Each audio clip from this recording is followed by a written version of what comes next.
امریکی صدر Donald Trump نے سرکاری فنڈنگ سے چلنے والی نشریاتی سروس وائس آف امریکہ سمیت 7 وفاقی ایجنسیوں کے بندش کا حکم دے دیا اور ان کے عملے کو انتظامی چھٹیوں پر بھیج دیا۔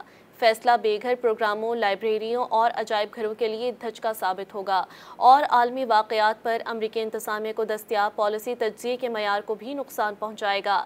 ڈان اخبار کی رپورٹ کے مطابق صدر ڈونلڈ ٹرمپ نے وفاقی بیوروکریسی میں کمی کو جاری رکھنے کے عنوان سے صدارتی حکم نامے پر دستخط کیے، جس میں وائس آف امریکہ کے ساتھ امریکی agency for global media, Woodrow Wilson international centre, think tank اور institute of museum and library services کو ختم کیا گیا ہے۔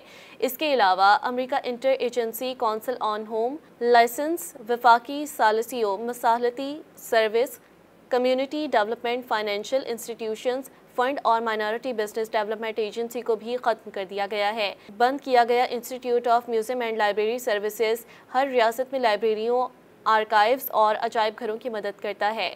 وفاقی مدد کے بغیر لائبریریوں اور عجائب گھروں کو خدمات کو برقرار رکھنے اور بہتر بنانے کے لیے جدوجہد کرنا پڑ سکتی ہے، جس سے تعلیمی اور ثقافتی وسائل تک عوامی رسائی محدود ہو سکتی ہے۔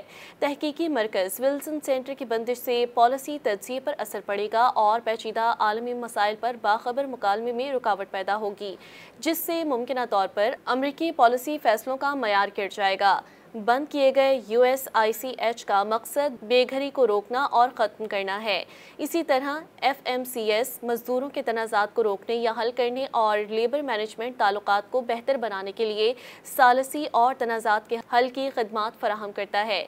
CDFI فنڈ کو ختم کرنے سے پسماندہ برادریوں میں سرمایہ کاری میں کمی آ سکتی ہے، معاشی ترقی رک سکتی ہے اور مالی عدم مساوات برقرار رہ سکتی ہے، جبکہ اقلیتوں کی زیر ملکیت کاروبار MBDA کی بندش سے اہم معاون خدمات ختم ہو جائیں گے، جس سے ان کی ترقی میں رکاوٹ پیدا ہوگی اور معاشی عدم مساوات بڑھے گی۔ صدر ٹرمپ کے دوبارہ اقتدار میں آنے کے بعد ٹرمپ انتظامیہ نے وفاقی افرادی قوت میں نمایاں کمی کی ہے۔ ایلون مسک کے ڈپارٹمنٹ آف گورنمنٹ ایفیشنسی کی سربراہی میں حکومتی اخراجات میں کمی کے لیے مختلف ایجنسیوں میں 2 لاکھ سے زائد وفاقی ملازمین کو فارغ کیا گیا ہے۔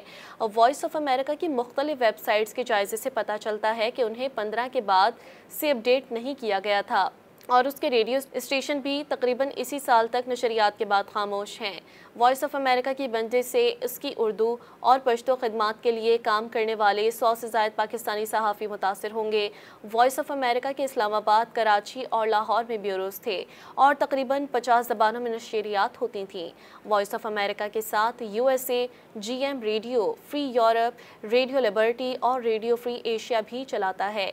CBS اور BBC نیوز کے مطابق دونوں کے افسران کو مطلع کر دیا گیا ہے کہ ان کی وفاقی گرانٹ ختم کر دی گئی ہے۔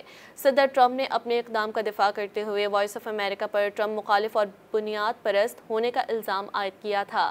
دوسری جانب وائس آف امریکہ کے ناقدین طویل عرصے سے یہ الزام عائد کرتے رہے ہیں کہ یہ ادارہ امریکی پروپیگنڈے کا ترجمان ہے۔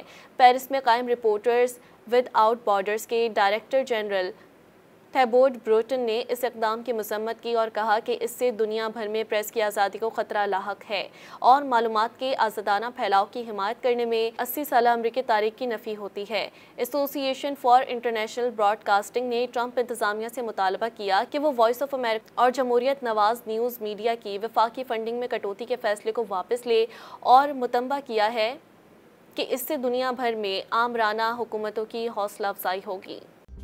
مزید نیوز اپ ڈیٹس اور ڈیجیٹل سٹوریز کے لیے سبسکرائب کریں ڈان نیوز پاکستان۔